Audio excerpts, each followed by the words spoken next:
This is the Canadian Foreign Policy Hour, and I am Yves Engler coming to you from Tiohtià:ke, which has long been a meeting place of various First Nations, otherwise known as Montreal. And the Canadian Foreign Policy Hour is a critical look at Canada's role abroad. That's been going on for about 130, 135 weeks. And lots of developments this week. The first thing I thought I would mention is there was a Globe and Mail business section piece about Brookfield asset management, Toronto-based firm, about its operations in India. And this is a huge Canadian conglomerate, and apparently they have $29 billion US in assets, principally in infrastructure in India. And it's just one more sign of Canadian capital's global power influence. There's a story in the Ottawa Citizen about the Navy supply ship that they're purchasing, and it's now gone up. The costs have gone up $1 billion. So now it's going to cost $3.4 billion to purchase some Navy supply ships. And it's remarkable when you start seeing the sums that are being put into these different armament projects is wild.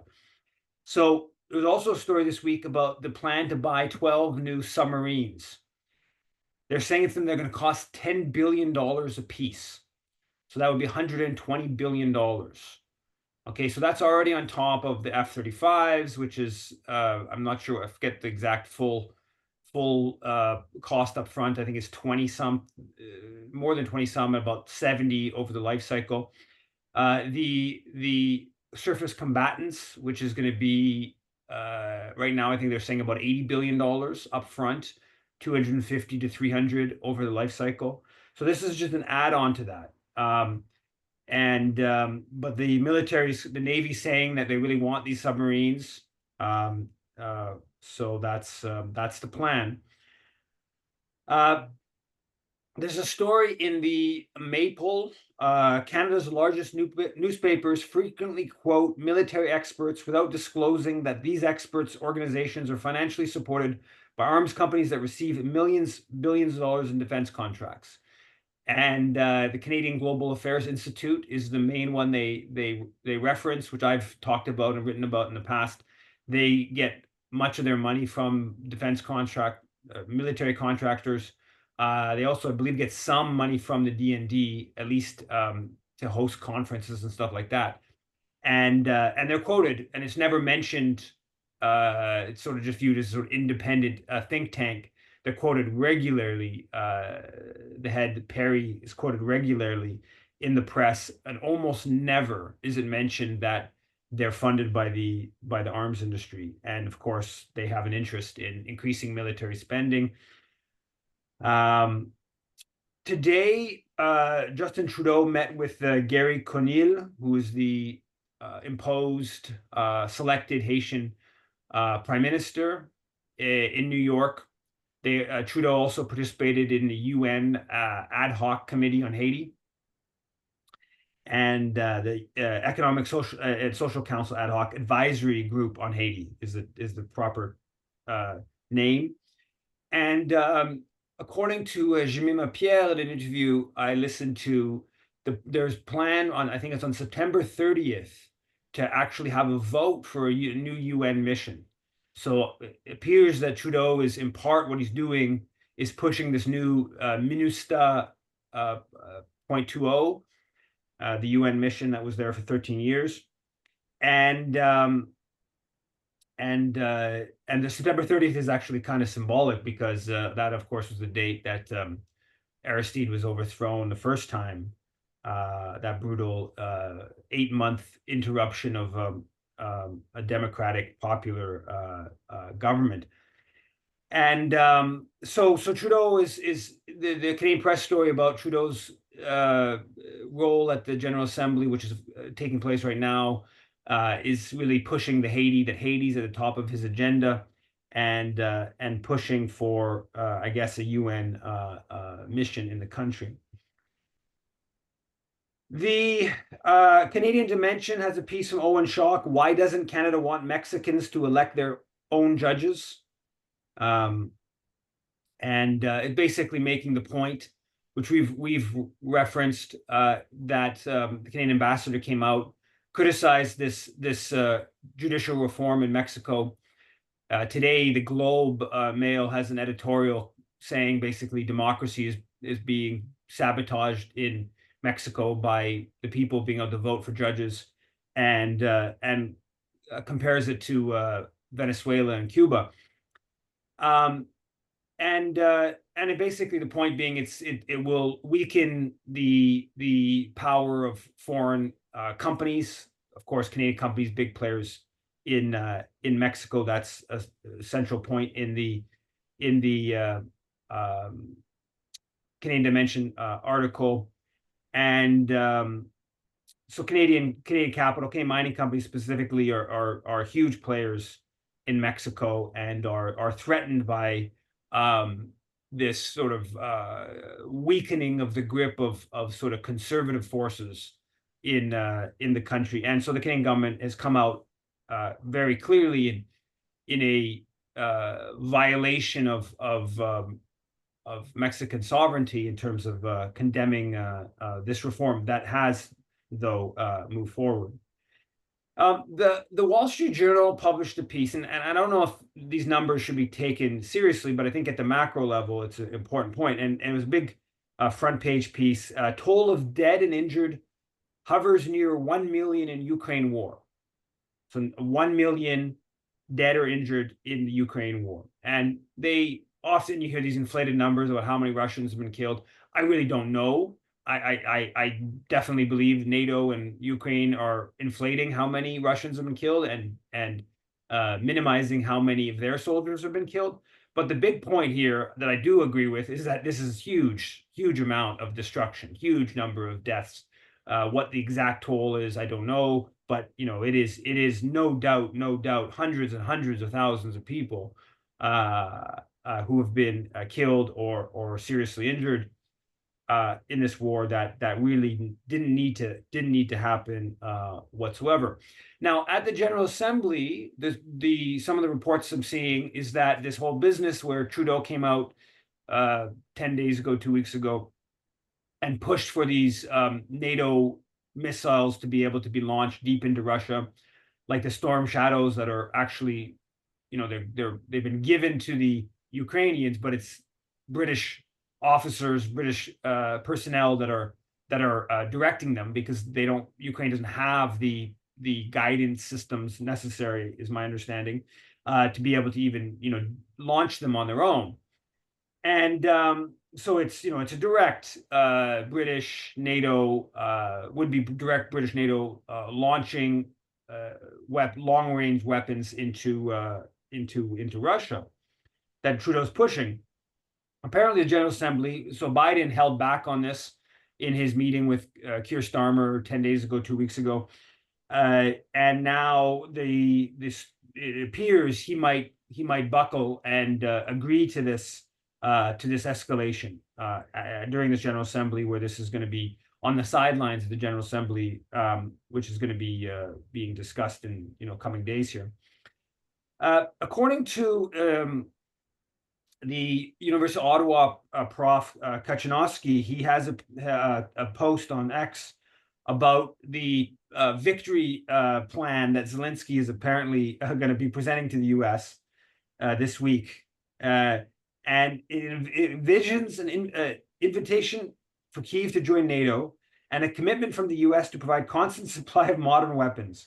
Bloomberg reports that in addition to an invitation to join NATO and arms supplies, the victory plan also includes a clear path to Ukraine's membership in the European Union and other economic and security arrangements. This is, of course, it's a dream world plan. If this is basically just more of what's going on and further escalation by bringing Ukraine into NATO.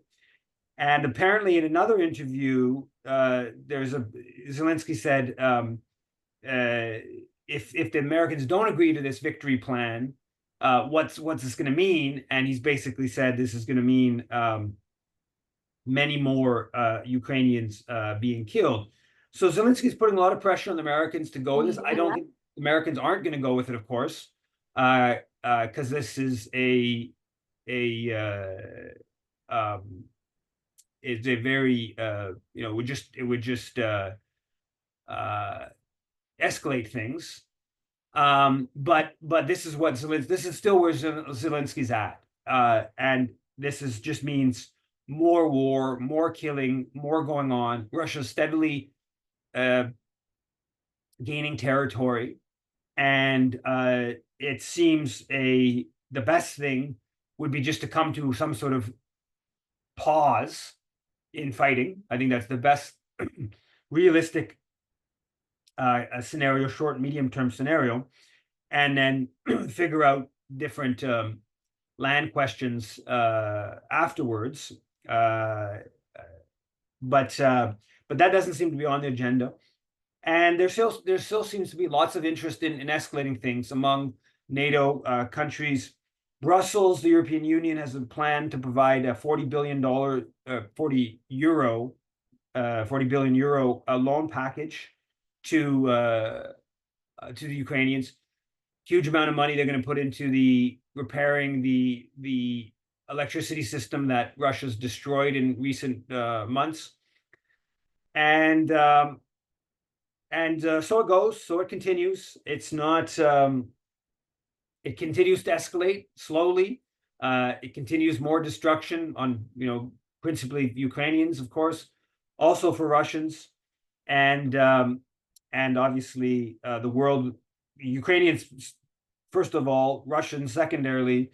Much of Europe and the world would be better off if we could just come to some sort of at least pause, if not some sort of full-on agreement. Canadian government this week announced a $120 million loan to Moldova, and that's in large part because Moldova is kind of split. There are Russian troops in Moldova, and the country's quite divided in between sort of more pro Moscow and pro NATO kind of direction.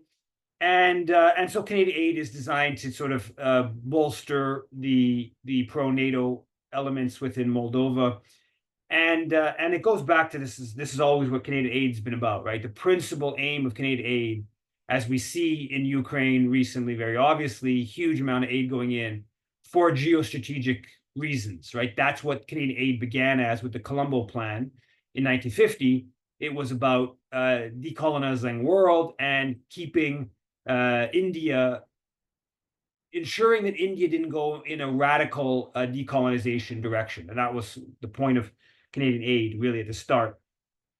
And it continues to be principally a geopolitical tool, as we're seeing in Moldova. On the China file, so the New York Times has this front page piece a couple of days ago, and it says NY case tied to a way China seeks influence. Okay, so this story about a New York person in New York governor's department, I believe, who may have some connection to China, may have been some way a Chinese agent is the claim. Now, in this piece where they talk about this sort of way of China influencing countries around the world, the second example on the front page of the New York Times states a politician in Canada accused of receiving help from the Chinese consulate organizing busloads of international students from China to vote for him in party elections. Okay, so that's the Han Dong story. So this is front page of the New York Times as like a important global example of China's interference influence campaign. And honestly, like I'm prepared to believe that there was buses with Chinese students brought to the Han Dong nomination, liberal nomination, but there's a bunch of questions. We've been over this before on the show, but the one question is that, as one commentator, and I don't know if this is true, I've never seen anyone confirm this, but because no one's ever discussed it, I strongly believe it's to be true, which is that the person Han Dong was running against in a Liberal nomination had basically the same position on China as him, which was a position of not being hostile to China, wanting to basically have friendly relations with Chinese officials in Canada, and not, sort of let's start targeting China kind of position. And so the Chinese government's interest in having Han Dong or the person he was running against in the nomination doesn't really hold up. If the I believe is a woman, I forget her name, that if she had basically the same position on China as Han Dong, what's the point of sort of intervening? And even so, the intervening, I mean, we're not taught, like, it's pretty, busing some international students, or busload of international students. I forget the exact number of this, but it's not a particularly big intervention. But this is like making its way to the front page of the Globe and Mail. And it's recycled, of course. It's recycled endlessly in the Globe and Mail. And every time they talk about foreign interference inquiry, every news story, they recycle this. This is one of the big examples. And to me, it's the proof of the fact that it really is a non-story. And another example of this was, so the National Post publishes this piece titled China tried to influence MPs to vote against Uyghur genocide motion, documents show. And so the opening paragraph is, Chinese government officials tried to influence Canadian MPs to vote against the 2021 motion condemning China's genocide of Uyghurs, and even looked to build, quote, profiles on certain parliamentarians after the vote. Okay, I have no doubt that the Chinese government tried, that its diplomats here contacted some MPs to prod them to not vote for the Uyghur resolution. I would be surprised if the Chinese government didn't do that in some way. I mean, that's pretty standard kind of practice. Diplomats have relations with parliamentarians all the time, and obviously the Chinese government took that resolution fairly seriously. It passed unanimously. It's the proof of the lack of influence China has in Canada. It passed unanimously. Not a single, I think a couple MPs didn't abstain. They just, didn't show up, right? So, like, okay, I mean, then the idea that the Chinese government has profiles on Canadian parliamentarians, like, do you really, like, I mean, I'm astounded to think that they wouldn't have profiles on every single parliamentarian, let alone certainly all the ones on all the committees that would be relevant to China-related affairs. Of course, they would have profiles. Of course, I mean, like, what do embassies do? I mean, that's one of the things they do, is they try to figure out the politics of the country they're operating in.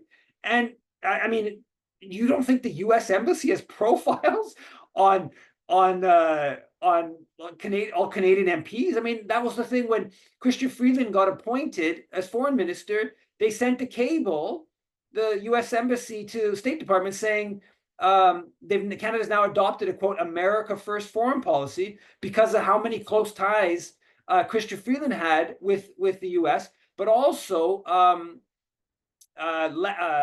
Andrew Leslie, who was appointed at that time, I forget what he was. He's the former military guy.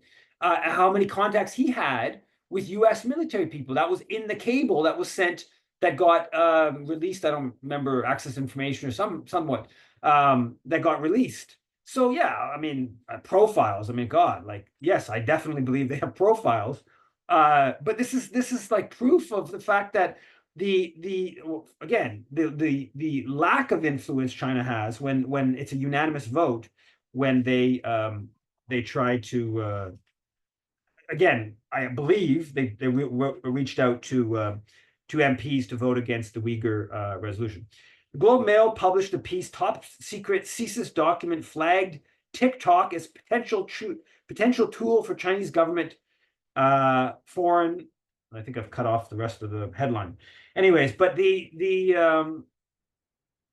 so they're saying the CSIS report from 2022, I believe it was, says that basically TikTok is a tool of the Chinese and they can use it. They frame it as just like a Chinese government entity, not of a private corporation that I believe is actually not even it's headed by a Singaporean, and it's maybe located in Singapore, but with a head office. I forget the exact structure, but it's got a heavy Chinese component to it, but it's not even run by a Chinese person. But and then Aaron O'Toole jumps in, saying it was time to ban TikTok. And Jenny Kwan, the NDP MP, told the Inquiry it's urgent to take action against Chinese-owned social media outlets such as WeChat and TikTok, which she said either censor or promote disinformation. So the NDP on the committee in the foreign interference thing, she came out calling for banning TikTok and WeChat, and Jenny Kwan's all boasting in this thing how proud she is, speaking out against China. So she's so proud that China's targeting her is the framing, because she's speaking out and defending democratic rights in Hong Kong and the like. So that's even where the NDP continues to be at on the Chinese interference. They're really into hyping it up. Even that you can see with the Quebec Solidaire here, the left-wing party here, they put out this thing. One of the former people, she now writes column in the Journal de Montréal, and she had this whole thing about how there's packaged apples, in packaged apples, or some packaged fruit that are in Quebec hospitals, in the cafeterias, that come from China, and she's making this big deal about this. And I'm supportive of policies, sort of a bio local, or that Quebec hospitals purchase food from Quebec apples, and that both for ecological reasons, for supporting local growers and stuff like that. That's I totally get behind that type of critique, but it was really a China hype. It was all a China threat. So it really spans the political spectrum of throughout, even the sort of official kind of left politics are really into the anti-China game right now. The Security Minister Dominique LeBlanc brought in some new policy a week ago that makes it further restricts senior officials from the Iranian government. Anyone who's been in the Iranian government since 2003 are not admissible to Canada. So going further around this path of sanctioning type policy with Iran. Now, the lunatic supremacist state of Israel today went whole crazy in Lebanon, and the latest report is 492 killed, 1,600 wounded, and the expectation is that's going to be going up. That's today. That's not that bombing on Friday where they killed more than, I think it's over 50 now. Many kids. I think today it's 35 kids, 53 women was the numbers I think I heard. Friday that bombing in Beirut, 50 plus dead, and of course the different attacks and during the week on the solar panels, the walkie-talkies, the pagers. I don't know what the full death toll from that is, but I think it's something around 50, maybe even a bit more than that, and then thousands and thousands who've been injured. So this is this is obviously they want to unleash full mayhem in Lebanon. They want a war, and they're doing everything they can to force Hezbollah to respond. more and more aggressively. Hezbollah has been very cautious, I would say. They know that the Israeli government they obviously have the military capacity to just destroy all of Lebanon. And they are saying that now. There's this video of the education minister in the Israeli government. And it's just crazy. I only have a part of the quote. There is no difference between Hezbollah and Lebanon. Lebanon will be annihilated. It will cease to exist. That's the Israeli education minister. This is not one of the Ben-Gvir or Smotrich that you hear a lot about. And then if you watch the whole clip, the presenter is kind of like, well, that isn't that sort of like calling for genocide, and that would be, and the guy doubles down, and he basically the presenter is trying to like give him an off ramp, and the minister just doubles down and is like, let me be really clear, and he basically reiterates it. And there's been a whole bunch of other comments like that from Israeli officials in the last 24, 48 hours. So they are clearly, they want to unleash complete mayhem in Lebanon. I think the aim here is to go to war with Iran and to draw the Americans into war with Iran. The Americans apparently today announced more troops to the region. It's a little unclear what that exactly means. And this is Israeli society supports this, or Jewish Israeli society at least supports this. The stories, this is where Netanyahu gets a boost, right? Because the public is behind this attack. There's other issues, more domestic kind of issues, where there's more disagreement. The whole question of the so-called hostages, this stuff like that, where there's more internal disagreement. But when it comes to unleashing mayhem in Lebanon, that gets public, that's backed by the public in Israel. And there's a story, it was video from TRT, the Turkish outlet, this video of these hardline settlers doing these boat trips, nighttime boat trips off the coast of Gaza. And they bring their kids in, and it's basically to like gawk at Gaza and how destroyed it is. And they want to settle. These are people who want to settle Gaza. And the CNN's reporting, antiwar.com last night had a story based upon a CNN report about this plan to ethnically cleanse northern Gaza that Netanyahu apparently is like seriously considering. It's been kind of brought back to cabinet, and there's it's not clear exactly how much support, if it's solidified as the plan, but it's being taken really seriously. So the ethnic cleansing back on the agenda which of course is the maximum. We knew this all along. This was the maximus objective of post last 11 months, was to drive Palestinians out of Gaza. That was the aim. The Egyptians haven't gone along with it. And as Smolders pointed out, when he said that it was good to starve 2.3 million Palestinians in Gaza, he said that was morally righteous, but the world won't let us do it. So Egypt, as much as they've been able to get away with all their crimes, there's still some degree of restraint that's being put on Israel from the most maximalist criminal aims, and so that's some of the dynamic here. There was a UN resolution on the International Court of Justice's advisory opinion demanding that Israel ends its unlawful presence in the occupied territories. It passed 124-14. The Trudeau government abstained.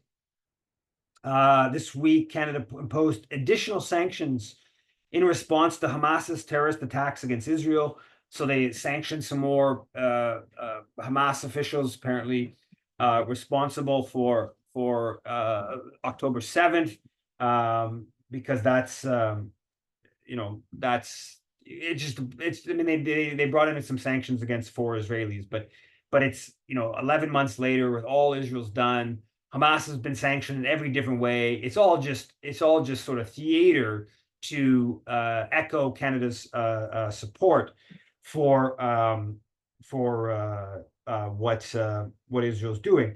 So I just looked at, just before starting this, I looked at Melanie Joly's, Foreign Minister Joly's Twitter account, around Lebanon. And so what she said, this was 33 minutes ago, from before the program started, so around 5:30 probably. She said, "We are gravely concerned with the escalation between Israel and Hezbollah, a listed terrorist organization. Protection of civilians in Lebanon, Israel, and across the region must be a priority." So even at a diplomatic comment level, that's pretty much endorsing what Israel is doing. First of all, it's saying the escalation is both sides, and then it's adding that Hezbollah is a listed terrorist organization. So basically, bad Hezbollah. That's where Joly is at this point, in response to 500 or so killed in Lebanon by Israel today, and 100 plus in recent days, and thousands injured.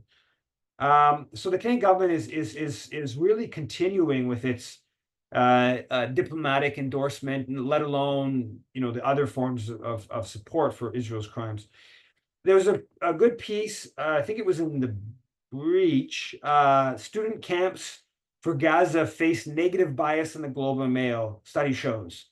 And it just goes to how the Globe and Mail reported on the encampments, and obviously bias kind of framed them in a negative sense. There's a fascinating brouhaha on the media front with Canadaland and the Jewish supremacist head of Canadaland, Jesse Brown. He apparently intervened in this interview that Justin Ling. Okay, so Justin Ling is this like quote unquote disinformation expert. He's a total NATO proxy war supporter. So Justin Ling is not somebody who I hold in very high esteem. But apparently Justin Ling interviews this is it Paris Marx, I believe is his name, and on like this a broad interview. It's like on I'm not sure exactly things on like I'm not actually sure of the subject, but they touch on Israel, and in it he says that Canada touches on the question of the I think reporting on the arms, Canada's kind of failure to impose a arms embargo, and says that Israel's committing genocide, or says that lots of people say Israel's committing genocide even, and it doesn't actually say it is. It says lots of people say that. And apparently Jesse Brown, so Canadaland's supposed to be this like media critic, and Jesse Brown interviews, like cuts these lines out of this interview, and it leads to Justin Ling quitting. They're like saying, I'm no longer going to host a show on Canadaland, and then this guy Paris Marx comes out and denounces what has happened, and so this is the state of. I mean, this is the Canadaland, the media critic outlet. It's like basically Toronto Sun, right? It's like it just absolutely, because it seems like mostly because of the one individual, because the owner of Canadaland, the head of Canadaland, Jesse Brown, it has gone like full bananas, Jewish supremacist since October 7th. He was always clearly pro-Israel. He went to this private school, private Jewish school that's this Zionist hub, and his brother-in-law is apparently Adam Minsky, who's the head of United Jewish Appeal of Toronto, which is of course the most powerful anti-Palestinian organization in the country. But really he's just gone like totally over the top, and it's pretty fascinating to watch this all play out, because there was all these people. I criticized Canadaland's coverage of Palestine 8 years ago, and I had seen how there was a huge blind spot on Canadian foreign policy, right? Basically, Canadaland, what it was a sort of like the left end of the CBC. That was kind of my sense. I don't follow it that closely, but my sense was it was a sort of media critic that kind of like, represented the views of the sort of left end of the CBC. And the left end of the CBC on foreign policy is like, is pro-imperial, and so, but there's a lot of people online who were quite clearly like fairly left-wing people, kind of NDP types or whatever, who were pretty into Canadaland. And so they've just been taken aback by how crazy Jesse Brown's gone over the past 11 months. But that's the state of the media criticism in Canada. The Indigo, got a judge to agree to a trademark infringement. I think it was on Tuesday, on this website called Indigo Kills Kids, which sort of uses Indigo's logo to talk about Heather Reisman and Jerry Schwartz's support for the Hesek Foundation that supports non-Israelis joining the Israeli military. And so they got a judge to go to order it to be taken down. As of the last time I looked, Bell still had it up. They had a week to take it down. I think all the other major telecommunications companies took it down, but Bell still has it up apparently. And but alongside this, Heather Reisman. So there's a planned protest on Wednesday. They're saying it's 40 different stores across the country, Indigo. So people should check that out and should attend if they can. But Heather Reisman seems to have kind of they're kind of going bananas on this. To be honest, we don't really understand it. But so Heather Reisman said this whole big long letter to all of the staff of Indigo, like basically saying, we know we don't support the Israeli military. No, we're not inducing or recruiting Canadians to join the Israeli military. And it comes across as very defensive to me. So clearly she started, like, they're feeling the pressure. I'm guessing they also apparently they somebody, we don't know who, they scrubbed Wikipedia, or they revised Wikipedia a few weeks ago on the Wikipedia page for Hesek, according to one person on X showed how this has happened. And so this is an interesting campaign. There's a pushback. On Tuesday, there was a press conference. I think it's mostly Jews Against Genocide in Toronto that organized it. And of course, Heather Reisman went back in November when some activists put up posters of her on the Indigo store in Toronto with, I think it was like funding genocide, I think was what they slogan. The Zionist movement just had a complete meltdown, right? And it tried to claim it was just being targeted because she's a Jewish executive, and this is a horrible act of anti-Semitism, even though, like, I mean, there's been a boycott of Indigo for like 20 years now. It's just a total farce. And so there's actually a funny thing that happened a couple of days ago on this.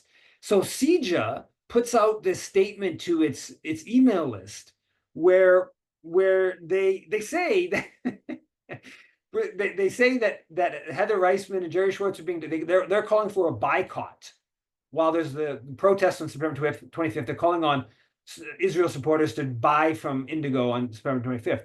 And in their boycott email, they announce how the whole headline is anti-Semitic attacks against Indigo. Not exact wording, but it's anti-Semitic because that's how it's stated explicitly. These are anti-Semitic campaign against Indigo. And but in this initial email they put out, they say that Heather Reisman and Jerry Schwartz established the Hesek Foundation to support lone soldiers who joined the Israeli military. Then a few hours later, somebody reads this and like, this is not exactly the message we're supposed to be putting out. We're claiming this. They're just targeting her because she's like Jewish. Not that she's supporting non-Israelis joining the Israeli military. And so they send a follow-up email. This is supposed to be like just to their list, but I think it's Anna Lipman of Jews Against Genocide in Toronto that got this. I think she's the one who's the source of it all. So then they send a follow-up email saying, please do not circulate this email we just sent, and then they reformulate what we had, but erroneous mistaken formulation about what Heather Reisman and Jerry Schwartz, and then it's just their philanthropists that support Jewish causes in Israel and so nothing about what Hesek is actually all about. So they're taking this very seriously. I'm of the opinion that I obviously totally support the boycott of Indigo, but I'm of the opinion that there's been a bit of a strategic error in basically the over-the-top reaction on all the stuff around Indigo. We should have been doing a better job of foregrounding the whole question of Heather Reisman and Jerry Schwartz getting public subsidy for the donation, which could be probably $150 million. They've probably received about $150 million over the past 20 years in public tax credits subsidy for their funding to HESC.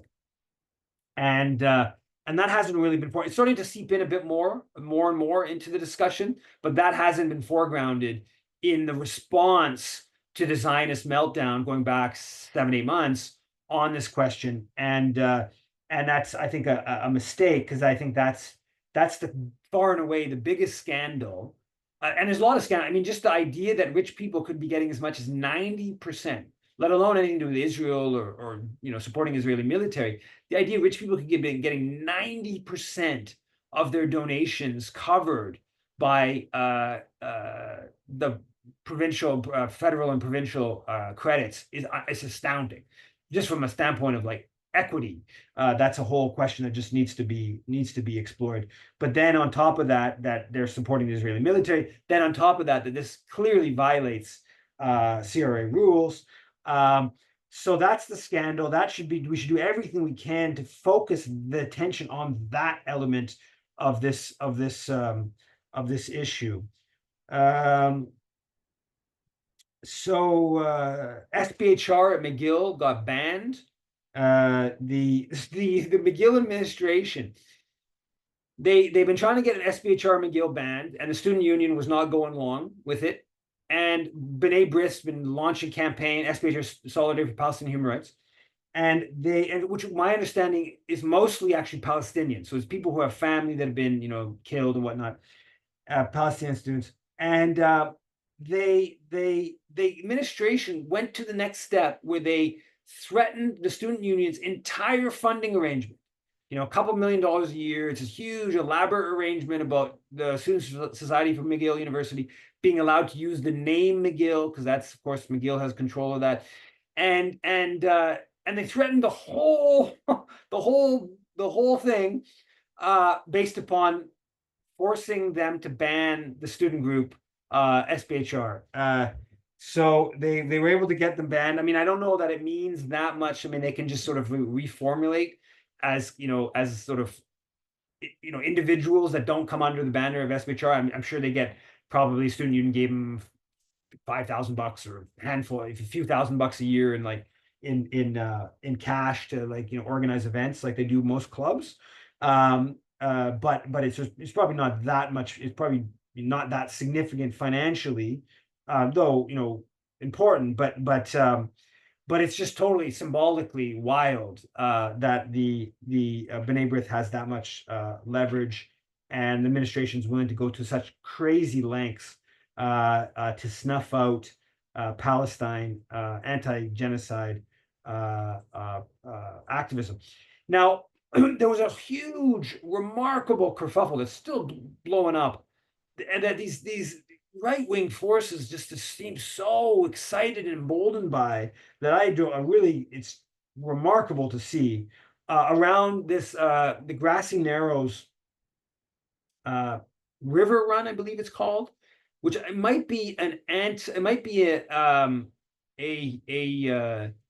annual thing. I know. I mean, Grassy Narrows, this is going back decades. When I was in Toronto, I was on a pretty big march, Grassy Narrows Solidarity March. I don't know if it's an annual thing, but there's regular Grassy Narrows demonstrations in Toronto, and of course it's a far west of Ontario First Nation that had its just mercury poisoning going back decades. Horrible scandal.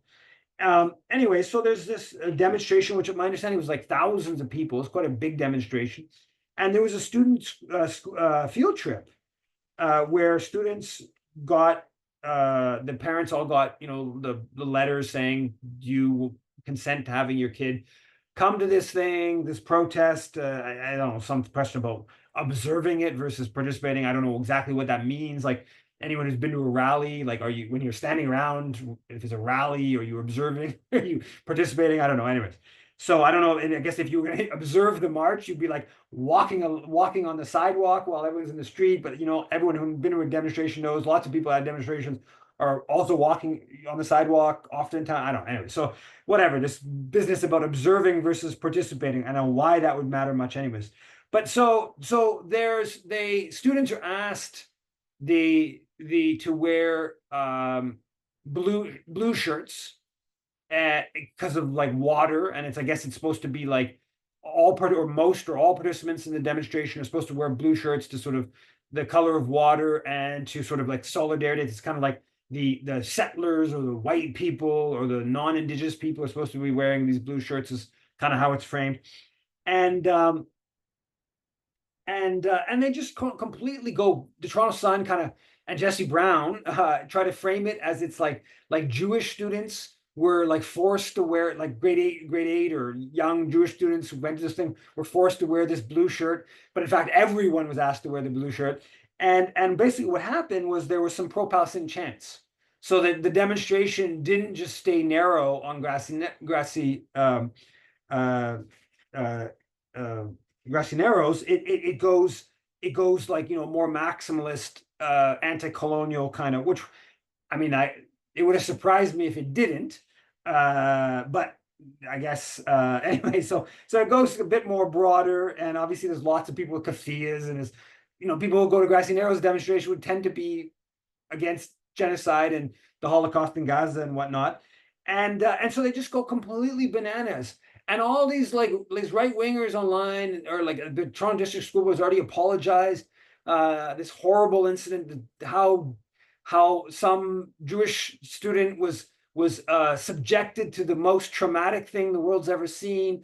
It's a farce. I mean, really, a total farce. But it has currency, and it's actually it's this sort of like alignment between the Jewish Zionist structure and the kind of like anti-woke and sort of broader like Toronto Sun right wing in the Toronto political scene, and so it's really rattling thing. Apparently, according to Desmond Cole, in the 80s and 90s, the Toronto Board of Education organized annual conferences on apartheid in South Africa that included exiles from African National Congress, which was then identified as a terrorist organization in Canada. And I don't know if that's true. I believe that would be true, that the school board did do that. And that gets to a bit of a question that people don't want to talk about, but where in a distinction, it's not the only one, but a important distinction. I think Israel is more geopolitically important to the empire than South Africa was. And so in that sense, the support for Israel has a grounding that's important to understand. But the other part to it is really about the power of the Jewish establishment in Toronto, which is basically entirely pro-Israel, and their ability to mobilize the stick of victim, right? The anti-Semitism stick. So it's a very powerful community that then has this added tool of victim that's kind of remarkable. And I think that's the big difference. Why the Toronto School Board, back in the 80s and 90s could be sort of having some solidarity events that included people who were like considered, associated with the terrorist organization African National Congress. But today, if you take some students to a Indigenous solidarity march, and there's like some Palestine slogan, the whole kind of thing goes up in smoke. And the Davide Maastricht published a piece this week called "Are Canadian Jews Complicit in Israel's Genocide in Gaza?" That's a big, long piece. In my opinion, there's really nothing there's nothing new in there. There's nothing particularly insightful. I think he strengthens some points, sort of solidifies some points in my head. I think there's a whole bunch of things that he's actually really overly cautious and wrong in his cautiousness about. But it's considered really like pushing the bounds, this piece. And what I found fascinating about this thing is that Emma Paling, who is she's written a whole bunch of pieces about, she's a former CBC person, written pieces for the Maple, where this Davide Mr. J piece is published, and The Breach.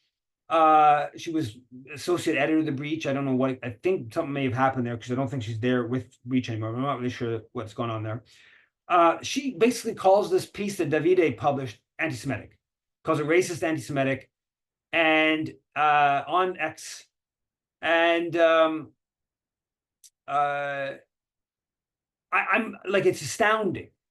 People should read this piece. I find it astounding that someone on the left, Palestine world, would still be in that state after like the endless of examples of mobilizing Jewishness to justify the Holocaust in Gaza, the endless examples of self-declared Jewish organizations justifying the unjustifiable, promoting the unjustifiable, and there's still this sensitivity.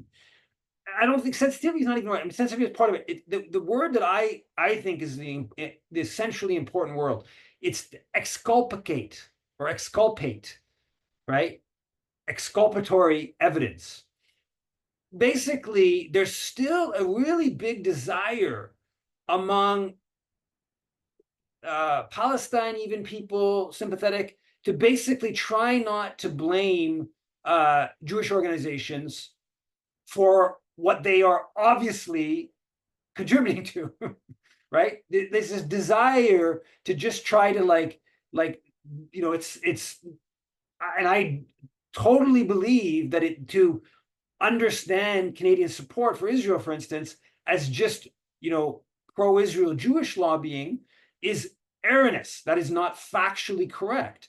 And it's obviously there are many more Zionists who are not Jewish than there are Jewish Zionists. But it's simultaneously completely erroneous to say that Jewish organizations haven't mobilized, and this is not there are Jewish organizations that are critical, that are even anti-Zionist, but the overwhelming majority of Jewish organizations, almost unanimous of organization, not of Jewish opinion. Jewish opinion, I think in Canada is more divided, but of organizations, it is basically all of them are Zionist. There's like, 3 or 4 of the 1,000 or couple thousand that are not. And not, Zionists to varying degrees, and some are just focused on local issues, and Israel's very tangential, whatever, but they are basically all Zionist. But there's still this sort of incredible desire to just try to avoid it. And like one of the things I directly disagree with Davide in his piece, where he basically says that I don't know exact formulation, but that like the Jewish people sort of have no culpability as Jews in Israel's policy, and in a sense that's correct, but like how I've always formulated it is that all Canadians you're complicit. We all have a moral responsibility to challenge Israeli policy, Canada's support for Israel, whatever, however formulation. But Canadian Jews have a double responsibility, right? Because it's being done in their name. And you can just sort of like wish that away, you can whatever, but that's just the reality. That's the point of the name, not in our name, right? So this idea that you don't have a responsibility just as a Canadian Jew, I think is incorrect. You actually have, like I said, a double moral responsibility on this question, and Davide tries to avoid that. So in my opinion, his piece is really underdoes it, and he underdoes it in terms of like actually understanding the scope, like the different Jewish schools that are mobilizing for Israel, the scope of the different organizations. Like the one that's maybe the most comical is the Jewish Community Center on Bloor Street, right? The downtown, probably the most like progressive-ish Jewish community center in Toronto. And it's daycare right across from Christian Freeland. I looked at this because there was a whole kerfuffle about supposedly a protest in front of the Jewish Community Center back in December, which was actually a protest in front of Christian Freeland's office, which is half a block away. And anyways, get into that. But the daycare states that it's influenced from Israel. So the daycare, like for 2 and 3-year-olds, feels the need to cite Israel. Now, of course, I don't actually believe that the daycare is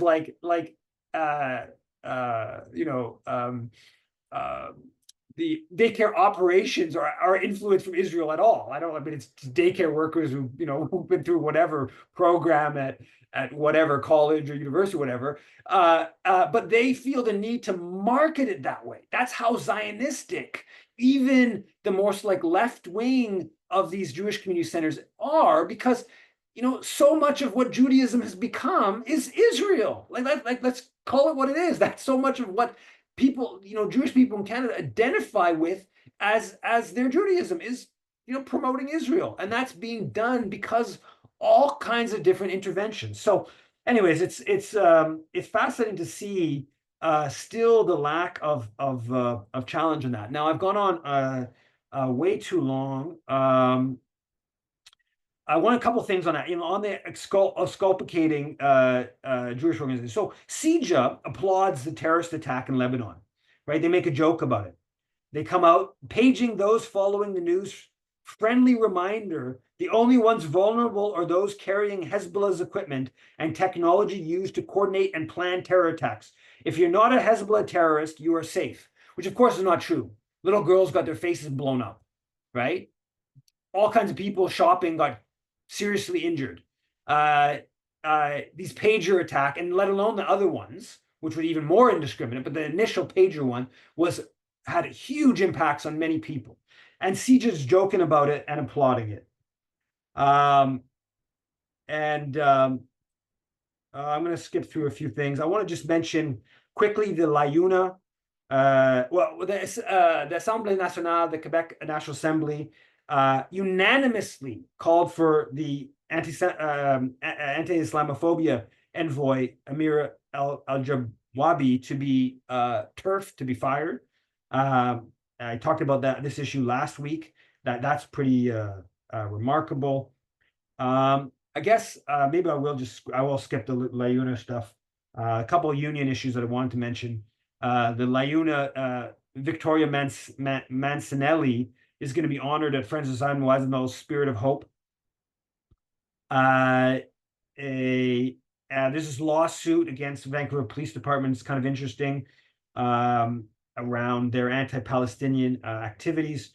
And on a bit more positive note, that Arthur Wilczynski, he got turfed as the anti-Semitism envoy at University of Ottawa after he called the pager blowing up the pagers brilliant. He said he resigned. There was a big pushback that Independence Jewish Voices launched an email campaign and a big pushback against that. Today, Heather McPherson and Alexandre Boulris had a press conference pushing for the Guinean government to sanction Netanyahu, to recognize Palestinian statehood. Going in the right direction. They're clearly NDP seeing more and more this is serving their political interests, still not far enough. Jean-Luc Mélenchon, the head of the France Insoumise, the biggest left-wing party in France, he put out a statement today, a tweet saying about all the horrors that happen in Lebanon, and then says all support to the national resistance. So we can't expect any Canadian MP to say all support to the national resistance in Lebanon. But what I tweeted about was maybe we can get an MP that will say that will point out the hypocrisy of having Hezbollah on Canada's terrorist list, but not the Israeli military on Canada's terrorist list. I think I'll leave it at that, and I will try to get Laura co-host. And if anyone has comments, I see Yuri. I'll unmute you right away. I'm not sure if I see Laura. Go ahead. Laura is here, but she's having technical problems, so unfortunately she can't be able to help out. Okay. But I can try to do my best if need be. Eve. Sure, I'll leave you unmuted. If there's any problems, then you can maybe jump in. Okay, perfect.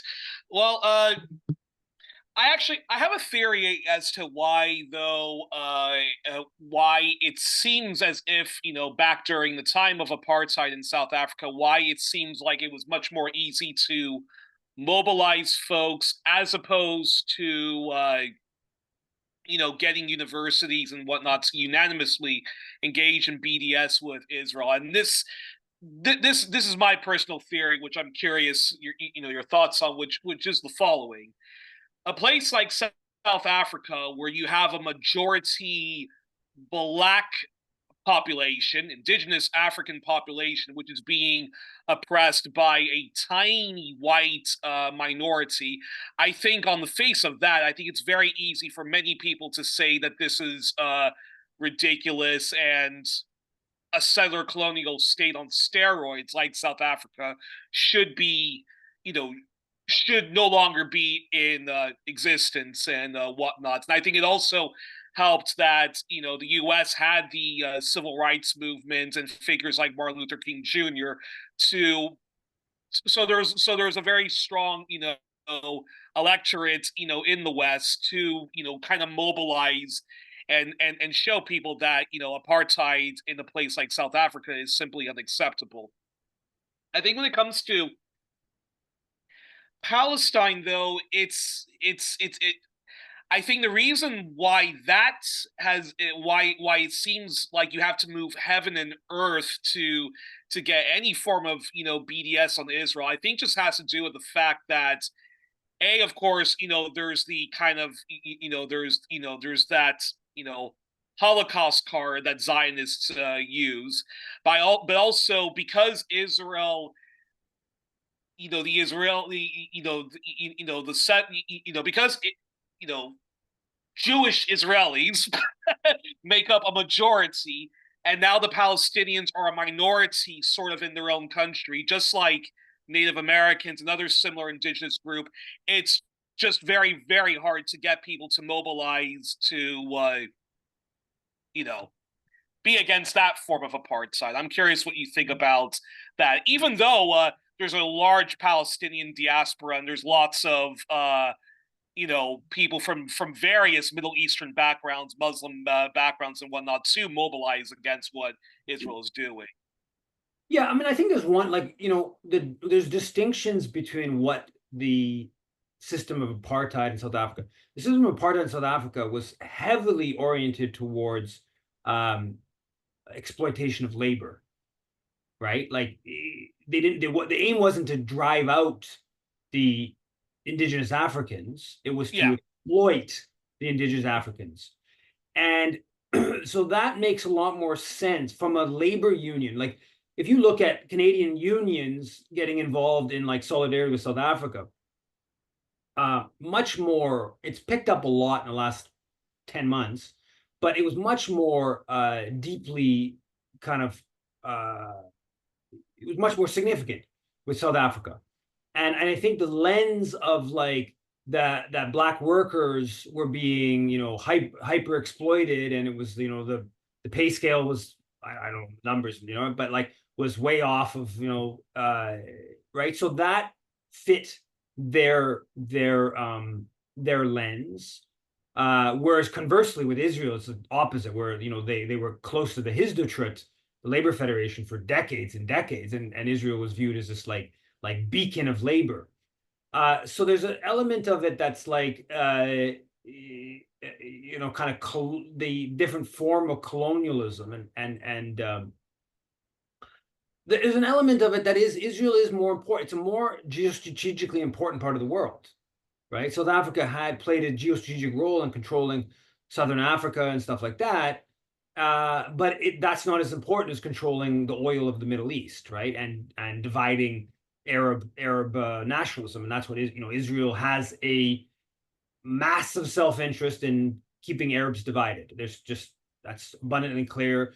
That goes back to 56. That goes back to Nasser, Israel wanting to destroy progressive Arab nationalism because, Arab countries sort of getting more technologically powerful and getting sort of better organized is just bad for Israel because they're gonna people in the Arab world don't like Israel and so it has this massive interest in just keeping destroying Arab nationalism and wrecking, in a certain sense, wrecking progress, if you want to call it that. That's a loaded word, but wrecking progress in among the Arab world.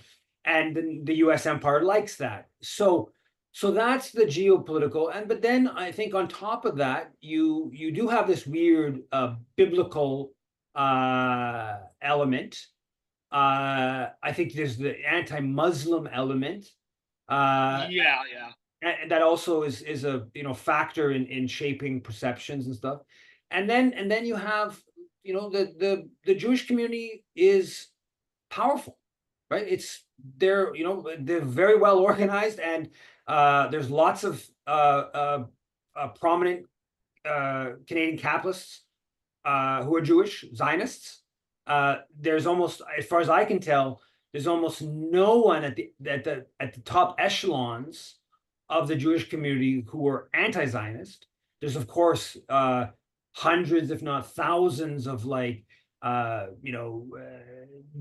don't know, professors. I mean, someone like a Gabor Mate, who's obviously a prominent individual within the Jewish community, but he's not like he was a doctor and an author. He's not like a like wealthy, really wealthy dude or anything like that. He's not a prominent capitalist or anything like that. And a lot, professors and stuff like that. So there's the infrastructure, the institutional is almost entirely pro-Zionist, and it's very well organized institutional structure. And then there's the anti-Semitism stick. So there was no, Yeah. there's no equivalence in terms of the mass organization that's happened, mass mobilization that's happened on Palestine over the past 10 months, 11 months, with apartheid South Africa. I mean, I don't know the biggest demonstration against apartheid South Africa, but I guarantee you we've had way, way, way bigger demonstrations across the country than happened during, the late 1980s.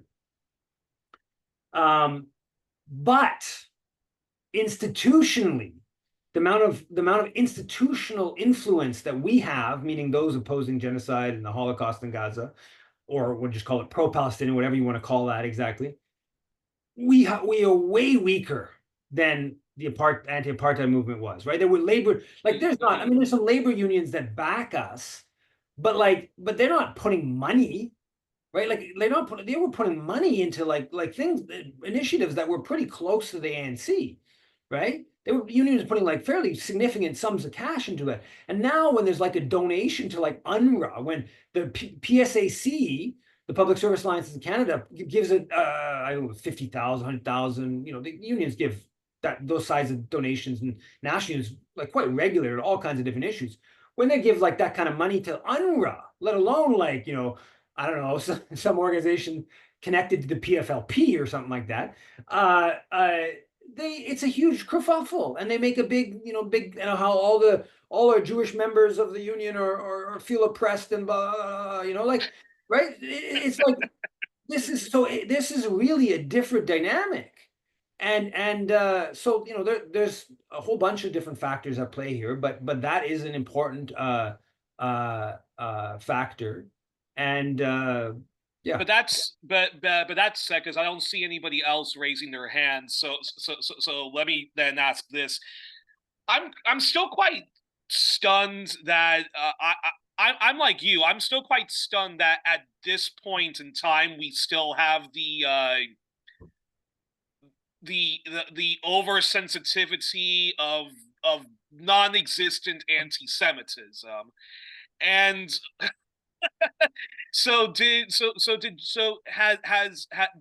you remember when there was the some Quebec satirist that was making fun of Netanyahu, when one of the more progressive anti-Zionist, Jewish anti-Zionist organizations were demanding that the satirist apologize.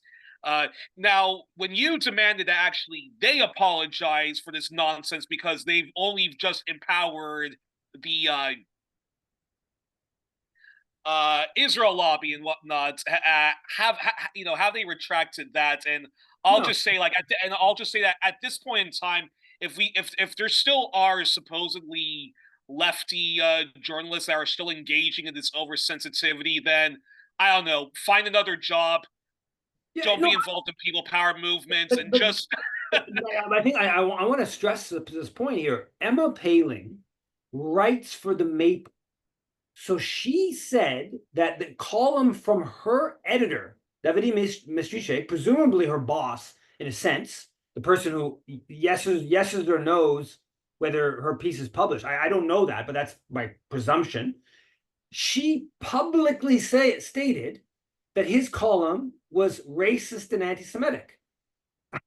I mean, like, that's remarkable, right? That the fact that she would be willing, like, I mean, either she's putting her, like, in a sense, she'd be putting her job on line. I don't know if they're gonna like never work with her again. I don't think they should ever work with her. I think she should be basically like shunned and be like, are you kidding me? First of all, there's nothing in the close to being anti-Semitic in this piece. But even if you really truly believe that, just close your mouth about it, right? Like, what, this is not like, it's so inconsequential in the context of what we're seeing. Like, how many people need to be killed before you, like, I mean, it's just, I totally agree with you. Aaron Lakoff, who used to be communications person, whatever, of Independent Jewish Voices, he called that La Presse cartoon where Netanyahu was presented as the Nosferatu as a vampire, yeah, which he is. yeah. I mean, how could you argue against that? And he's basically saying that because there's like a historic association with, like, anti-Semitic trope, that no, I'm sorry, man. Netanyahu is a vampire, and like, bravo to somebody willing to take it to the mainstream. Like, we shouldn't be like condemning this. We should be like jumping up and down, applauding the guy, and having him come speak at our events and being like, I mean, are you kidding me? Like, how many people need to be killed before, like, this is just it's totally inconsequential. If you have any sense of internationalism or humanism, it is totally inconsequential. And like, but like, the whole political culture has made it like this, like, again, like this, some grade 8 student, Jewish student, who goes to a Grassy Narrows demonstration, and there's like somebody who has a Palestine flag or a keffiyeh, there's some slogan, some chant, and she feels like uncomfortable, and like it's like a global meltdown. I mean, how many grade 8s in Gaza have had their like limbs, I mean, it's beyond belief. But exactly. We have two questions. Let's go to Alan, and apparently Nadia wants to ask a question. So let's go to Nadia let's go to those two. Nadia was before Alan. Okay, Nadia first then. Okay. Thank you. First of all, thank you, Yves. I have 3 comments to make. First of all, I'm not sure if you're aware, I got a message on my screen saying that the webinar is being sent to a third party. Are you aware of that? I don't know. No, I'm not. No, I don't know. I got a message on my screen. I play it on Facebook, so I always put it to my Facebook. I don't know if that's what that is. Maybe that's what they mean by third party. Yeah. I don't know. Anyway, I just wanted to alert you to the fact that I got this message on my screen, and they want me to. I got it as well. Yeah. Okay. The second comment I want to make is that there is a very, very important Oxfam report that came out today saying that 1% of the billionaires is actually controlling 95% of the wealth of all the world, the whole world. So, I've been saying all along that the top source of all our miseries, all the miseries of the world, is in the fact that now the billionaires have hijacked our governments and are dictating what they want. And what they want is to gobble up, as Yanis Varoufakis calls it, cannibalize the world. That's what they actually want. The third point I wanted to make is that I disagree with you about the Amira Rawabi, because you know what she's doing is actually getting people to be more racist towards Muslims, because what she's doing is political Islam. There's a big difference between political Islam, which unfortunately people are associating now with the Palestinian problem, which is a big problem in itself. They're associating the fundamentalism of political Islam along with the with what's happening in Palestine, which are completely two different issues altogether. One is empire and colonialism, and the fundamentalism is a different story, but they mix everything together, and she's not helping. What she has been doing since she's been appointed, and I don't see why one religion by itself should have an envoy, you know, protecting it. And then she has the gall to ask the universities to hire Muslims.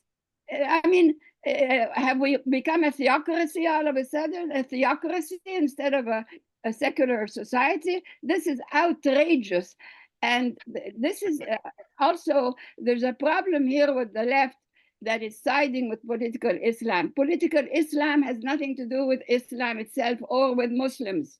This is political Islam, and we should not encourage it, same as we shouldn't encourage what Israel is doing and what the Mormons are doing, or any other fundamental. Okay, well, Nadia, because there still are some questions, and we are going a bit over time, let's have Eva respond to that. So I mean, we've had this discussion many a time. I don't think we agree on, you know, I'm an atheist. I'm pretty hostile to all the different religions. But it's not it's you're buying the Quebec nationalist lens of what's happened here in the short. No, I'll explain to how you're buying it in two different ways. First thing, it didn't begin as an Islamophobia special envoy. It began as an Erwin Kotler anti-Semitism, i.e. pro-apartheid envoy. That's the first thing that happens. The Liberal government sets that up, and there's no criticism of why does one religion get that.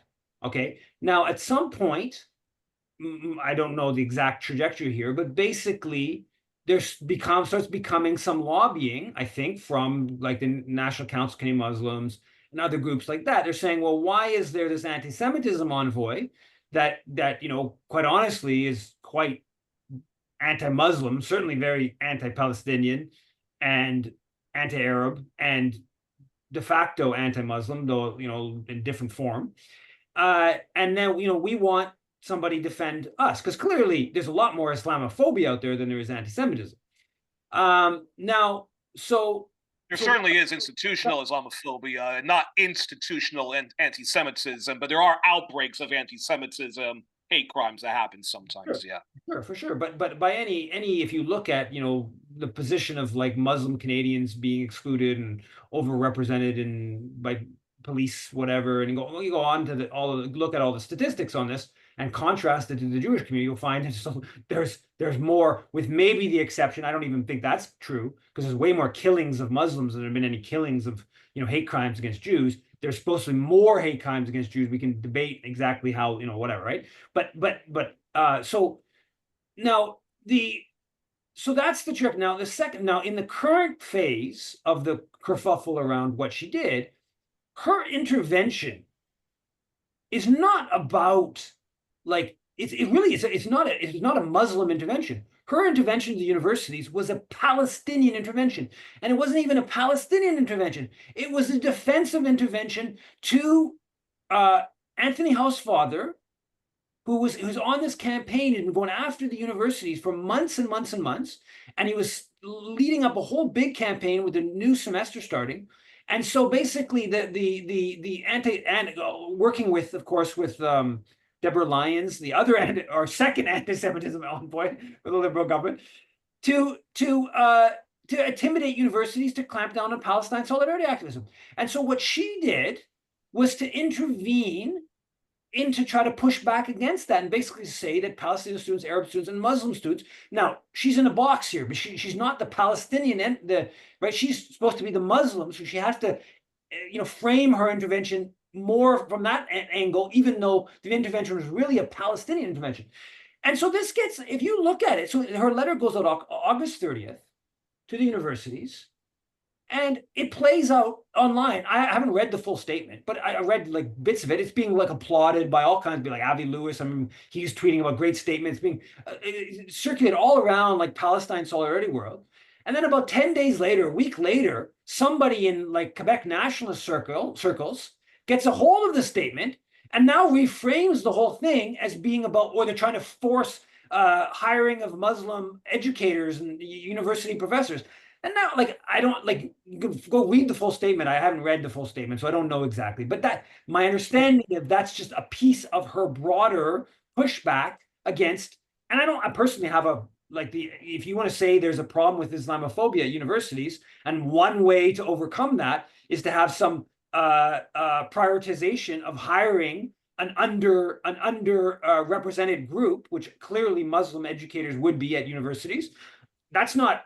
I mean, we do that with like there's affirmative action type policies have been out there on like women, black people in the U.S., indigenous. I mean, that's not like it's not some sort of like wild idea.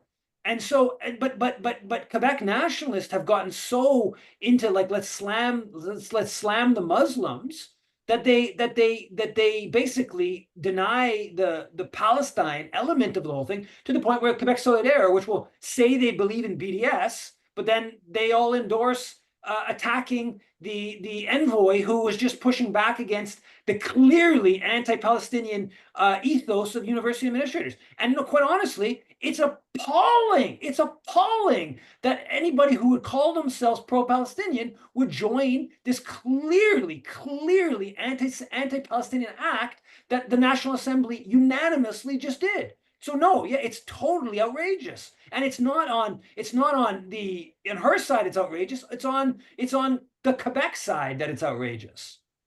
Well, she also doesn't have a great track record to begin with.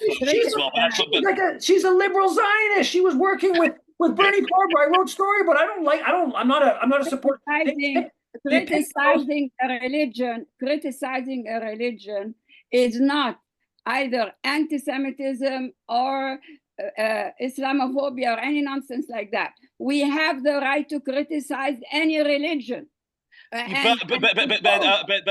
Nadia, but that means that we're going to get off of that. But exactly. End this off, and the first thing we're going to do is we're going to take that cross off Mont Royal, right? That's the first thing we really want to talk about. And the cross I don't want Saint Catherine. I don't want Saint Laurent Street. I don't want Saint. Every damn street in the city is called Saint. No, this is culture. Culture. All right. No, I don't want to tear down. Questions left. Wait, Yuri, you spoke too much. Wait, I don't want to tear down any religion. Moscow, this is culture. It's different. Okay. Anyway. But let's go. I think Alan, go ahead, Alan. All right, Alan the Tons. And guys, because we're going over time, and I also apologize for that. But anyways, go, Alan. Well, mine I don't really have any question, but I would just like to put in, if it's okay, some comments about the collapse of apartheid in South Africa. I have traveled to South Africa and Namibia, and had plans also to go to Angola. Angola is where some things occurred. The Portuguese government of the time, a fascist government, their financing of their colonies collapsed. So that a war started in Angola for liberation, and the MPLA, who had a relationship with Cuba, and knew that they were too weak to counter a CIA-backed group and a South African-backed group in Angola. So some between 400 and 450,000 Cubans entered the scene. There was a huge battle in a place called Quinaquinavale in southern Angola, in which the Angolans surrounded, with the support of the Cubans, surrounded 200 white South African soldiers. All of a sudden, well, if you want these guys, we have to negotiate. They negotiated in, I'm supposing it must have been the United Nations. It was in New York. And anyways, well, if you want these guys back, you got to let Nelson Mandela and all the other political prisoners from South Africa and Namibia, you have to let them out. They're political prisoners. That's what happened. And that's when the beginning of the collapse of apartheid in South Africa and Namibia occurred. So basically, the rest is history. Henry Kissinger was so angry at Fidel Castro and the Cubans that he wanted to bomb Havana. At least that's what it was said. What was said on the in the internet. Well, I mean, go figure how the Cubans would fight, because in a major sense, much of the roots of the Black South Africans who went there to fight, their roots were from Western Africa. So now anybody that travels to Namibia, Windhoek is the capital, and in there are some interesting street signs. One of them, of course, is Nelson Mandela. Well, he was African. Then another one is for, I've forgotten the other state there to the north of South Africa.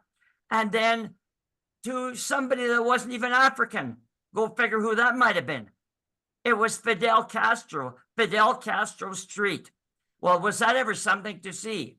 So anyways, that's pretty much it for my comment. Viva Fidel and long live the Angolan struggle. Yeah.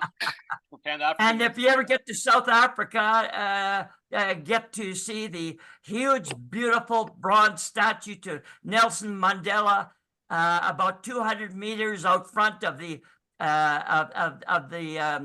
government building, where he gave his famous speech. That, you know, anyways. Unfortunately, we still have to eradicate economic apartheid. Hans, what's final question before we wrap up?